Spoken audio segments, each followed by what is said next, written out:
اگر اللہ والوں کے دیوانے جو بن گئے ان کا غم بھی دوسرے اٹھاتے ہیں، کیونکہ اللہ کا دیوانہ جو ہوتا ہے وہ اللہ والوں کا بھی دیوانہ پہلے بنتا ہے. جب پہلے اللہ والے کا دیوانہ بنتا ہے تب اللہ اس کو اپنا دیوانہ بناتا ہے. ایک شخص کا ڈھاکے میں ایک عالم کا گردہ خراب ہو گیا، مدراس گیا ڈھاکے سے 4 لاکھ روپئے سے ایک گردہ خریدا. تو میں نے کہا کہ جو لوگ ہائے غریب ہوں 2 گردہ 8 لاکھ کا آیا نہیں، اور ہر آدمی اپنی کمر میں باندھے ہوئے کہ نہیں؟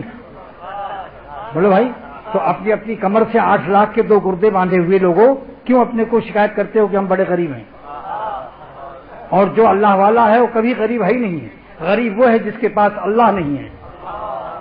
خدا دارم سے غم دارم، جو اللہ رکھتا ہے دل میں اور اپنے جسم کو قلب سے قالب سے اللہ پر فدا ہے، واللہ وہ ہرگز غریب نہیں ہے. جو اللہ دل میں رکھتا ہے وہ سارے سلاطین سے افضل ہے. سلاطین کے تخت و تاج کیا بیچتے ہیں اللہ والوں کے سامنے؟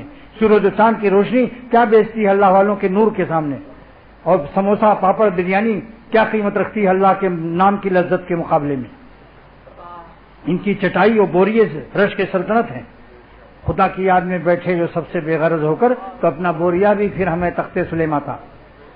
لہذا آج سے ارادہ کر لو کہ سر سے پیر تک بے جمی اعضائنا وہ بے جمی اجزائنا وہ بے جمی کمیاتنا وہ بے جمی کیفیاتنا قلباً و قالباً دل و جسم سے اللہ پر فدا رہیں گے، اور مالک کو ناراض کر کے حرام لذت کو نہ کشید کریں گے نہ چشید کریں گے. نمک حرامی سے آپ توبہ کرتے ہیں. کہو نزلت علیہم السکینہ، جب تم اللہ والوں کے پاس بیٹھو گے مجمع میں تو تمہارے دلوں پر سکینہ نازل ہوگا، اور سکینہ جب نازل ہوگا تو تمہاری حفاظت کی ضمانت رہے گی. کیسے ایسے نہیں سمجھو گے. تفسیر علمانی پیش کرتا ہوں. سکینہ کیا چیز ہے؟ هو الذی انزل السکینۃ فی قلوب المؤمنین. اللہ تعالیٰ کی ذات وہ ہے، تعارف ہو رہا ہے کہ اللہ وہ ہے جو ایمان والوں کے دلوں میں سکینہ نازل کرتا ہے. لیزدادوا ایمانا مع ایمانہم. اس سکینے کا انعام کیا ہے؟ لام غائب کیا ہے؟ اس کا مغیہ کیا ہے؟ اس کا مقصد کیا ہے؟ لیزدادوا ایمانا مع ایمانہم، تاکہ ان کا ایمان استدلالی، عقلی اور موروثی جو وراثت سے آیا، استدلال وجدانی، ذوقی اور حالی سے تبدیل ہو جائے. یہ تفسیر بیان قرآن ہے. لیزدادوا ایمانہم العقلیہ استدلالیہ موروثیہ بالایمان الوجدانیہ ذوقیہ حالیہ.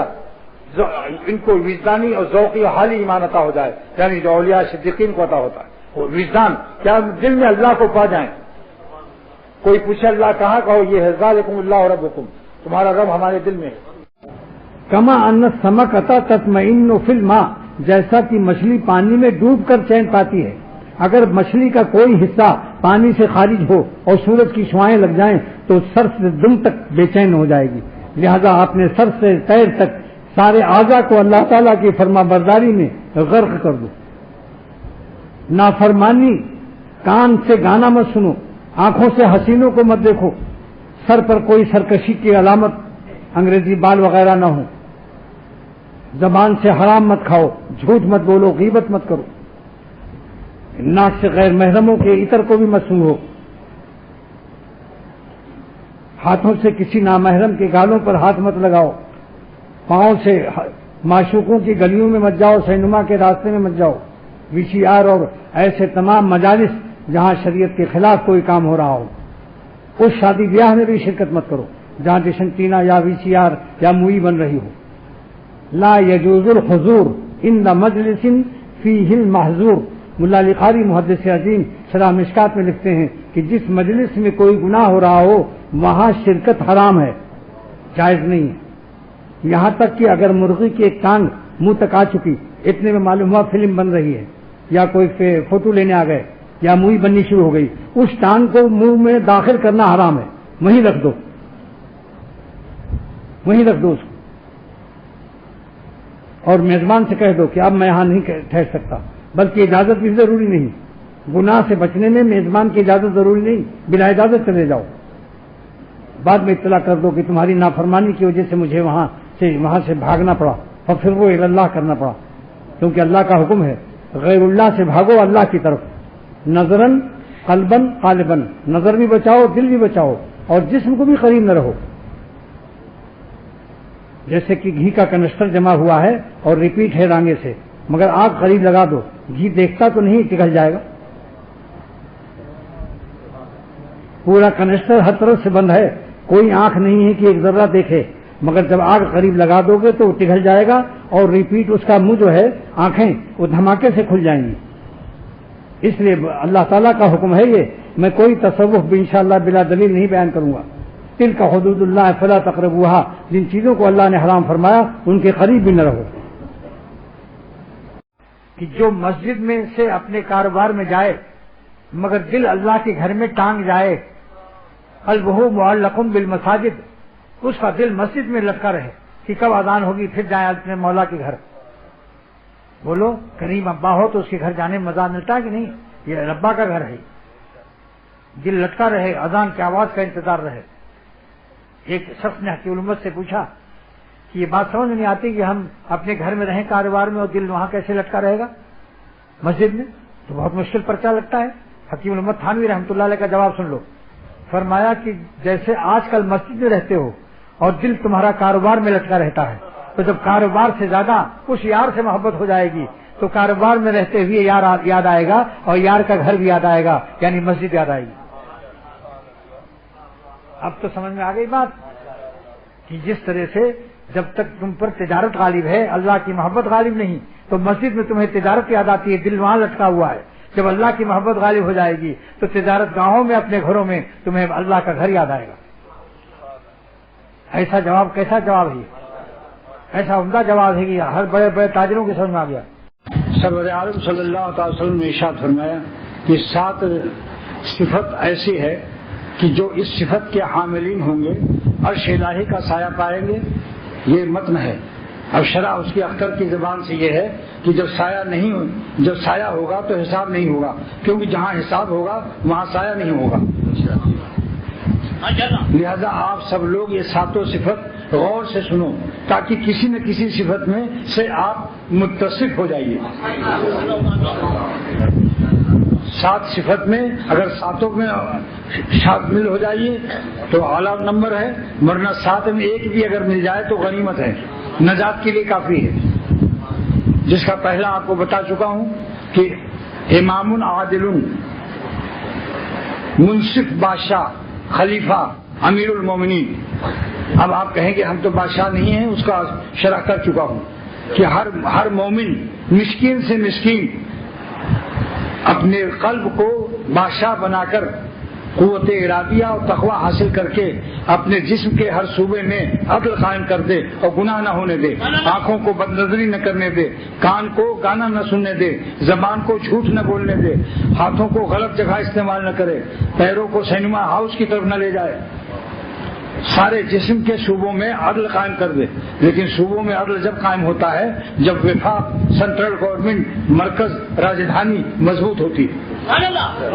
اس سے معلوم ہوا کہ قلب کی اصلاح اور خانقاہوں میں جانا، اللہ والوں سے تعلق قائم کر کے دل کی سینٹرل گورنمنٹ کو اور مرکز کو مضبوط بنانا ہر مومن پر فرض ہے تاکہ وہ امام عادل بن جائے۔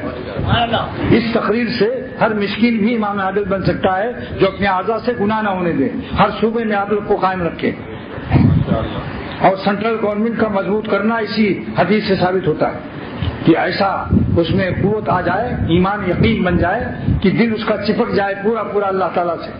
جیسے ایک کاغذ کو دوسرے کاغذ سے زیادہ گوند لگا کے چپکا دو تو کاغذ ہٹے گا نہیں، نہ اچھلے گا، نہ الگ ہوگا، ہٹ جائے گا مگر الگ نہیں ہوگا۔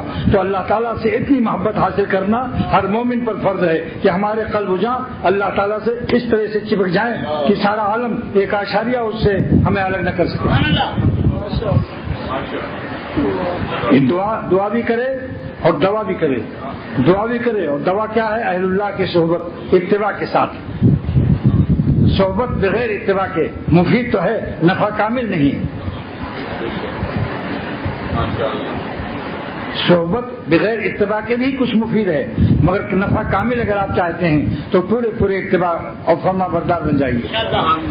100% اگر آپ کو 100% اللہ آپ خوش رہنا چاہتے ہیں یا کچھ فیصد خوش رہنا چاہتے ہیں، کچھ فیصد غم زدہ رہنا چاہتے ہیں، تو 100% اگر خوش رہنا ہے تو خوشی پیدا کرنے والے کو 100% خوش کر لیجئے۔ اگر آپ 100% خوش نہ ہو تو کہنا اختر کیا کہہ رہا تھا۔ اللہ تعالیٰ رحم الراحمین ہے، خیر الراحمین ہے۔ وہ جو ان پر فدا ہوتا ہے اس کی فداکاری کو اور اس کی وفاداری کو اللہ تعالیٰ رائگاں نہیں کرتا۔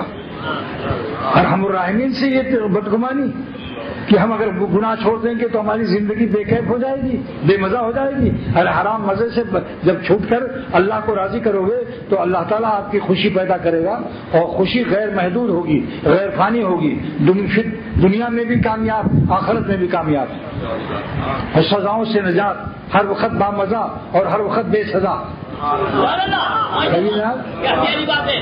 ہر وقت بامزہ اور ہر وقت بے سزا، اور قلب اور خالق، دل اور جسم سب ہر وقت موج میں ہے، کیونکہ اللہ تعالیٰ کی فوج میں ہے، اس لیے ہر وقت موج میں ہے۔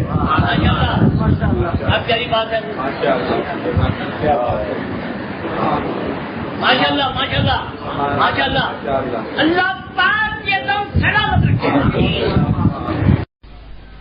ولولا فضل اللہ علیکم ورحمتہ ما زکا منکم من احد ابدا ولکن اللہ یزکی من یشاء، اللہ جس کو چاہتا ہے پاک کر دیتا ہے۔ رو اللہ زور سے نہیں ملتا، اوزاری سے ملتا ہے۔ میرے شیخ فرماتے تھے ذرا رو کر دیکھو تو صحیح کہ بچہ روتا ہے تو ماں کانپ جاتی ہے، بندہ روتا ہے تو عرش الہی کانپنے لگتا ہے، جس کی تفسیر حکیم الامت نے لکھی کلید مصنوی میں کہ عرش الہی کیوں کانپتا ہے، غلبہ رحمت سے، ذوف سے نہیں۔ ماں تو ذوف اور کمزوری برداشت نہیں کر پاتی، اللہ تعالیٰ کے ہاں ذوف نہیں ہے، غلبہ رحمت سے عرش الہی ہل جاتا ہے۔ پھر میں کہتا ہوں اللہ کے نام پر کہ 2 رکعت پڑھ کے رو کہ اے خدا مجھے جذب کر کے اپنا بنا لے، نفس و شیطان کی غلامی سے نکال کر اپنی 100% فرما برداری کی توفیق کی دولت نصیب فرما دے، ہمارے قلب کو جذب کر لے اور ہمارے قلب کو اولیاء صدیقین کی منتہا کا ایمان عطا فرما دے۔ رو کر کے مانگو، ایک آنسو جس دن قبول ہوا کام بنا، بس ہے اپنا ایک نالا بھی اگر پہنچے وہاں، بس ہے اپنا ایک نالا بھی اگر پہنچے وہاں، گرچہ کرتے ہیں بہت سے نالا و فریاد ہم۔ مایوسی کی کوئی بات نہیں ہے، بچہ جب روتا ہے تب ماں کی چھاتی میں جو خون ہوتا ہے اسی وقت دودھ میں کنورٹ ہوتا ہے، دودھ میں مستحیل اور تبدیل ہوتا ہے۔ بچے کے رونے سے ماں کا خون دودھ میں تبدیل ہوتا ہے، بندہ کے رونے سے اللہ کا غضب رحمت میں تبدیل ہوتا ہے، اور بچے کے رونے سے محلے والے کہتے ہیں پیدا ہو گیا، آ گیا، زندہ ہے۔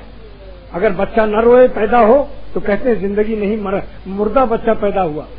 تو جب تک بندہ روتا نہیں ہے مردہ رہتا ہے۔ رونا شروع کر دو تاکہ حیات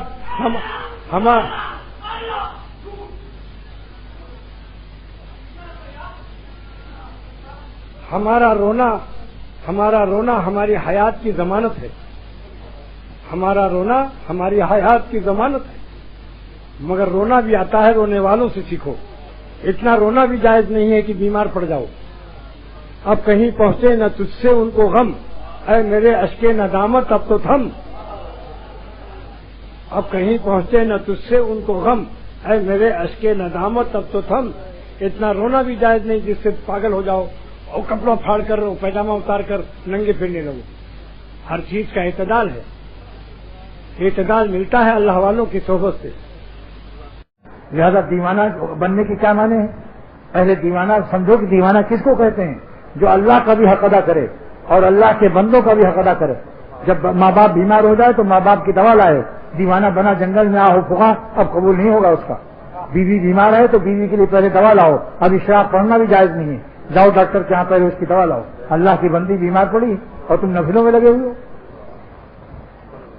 تو دیوانہ وہ ہے جو اللہ کا بھی حق ادا کرے، اللہ کی مخلوق کا بھی ادا کرے، اور جو جو دیوانہ بنتا ہے اور دیوانوں کے لباس میں ہے، مگر کسی حسین کو دیکھ کر، نامحرم کو دیکھ کر نمک حرامی شروع کر دے، جس نمک کو اللہ نے حرام فرمایا غیر اللہ کے نمک کو اس کو چکھنے لگے اور دیکھنے لگے کیسا نمکین چہرہ ہے، تو سمجھ لو یہ دیوانہ نہیں ہے، یہ نہایت چنٹو باز ہے۔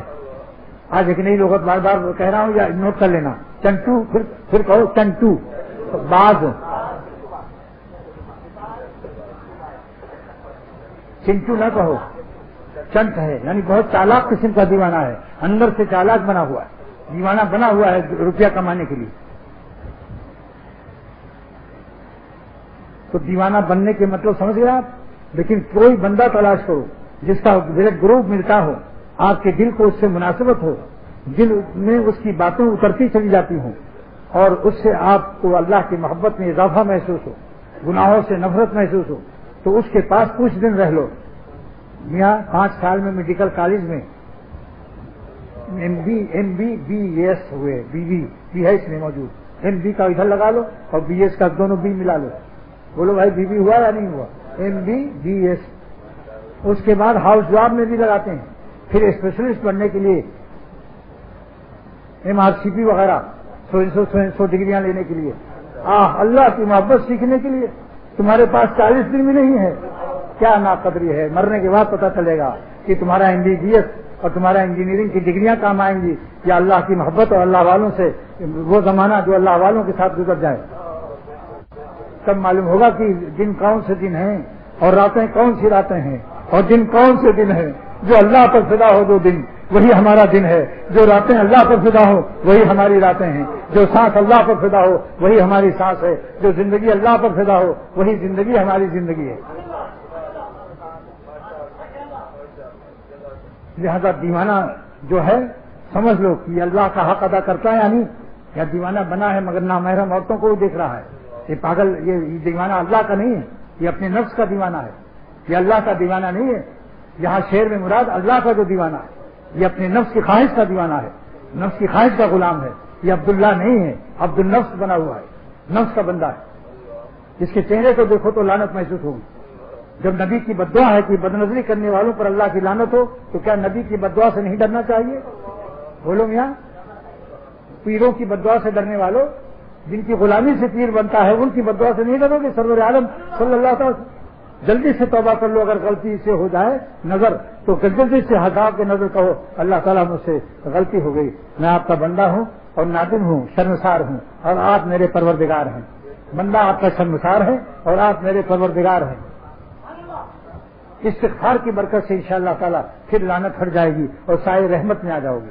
تمہارے اختیار میں ہے، چاہو تو دیر تک لعنت میں رہو اور بدنظریاں کرتے ہوئے ناظم آباد سے کیماڑی تک چلے جاؤ، اور چاہو تو ایک ہی اسٹاپ پر جو غلطی ہوئی فوراً توبہ کر کے اور گناہوں کا کی خبیث موٹر کا اسٹاپ کر لو اور جلدی سے آنکھ بند کر کے اللہ کی یاد میں لگ جاؤ۔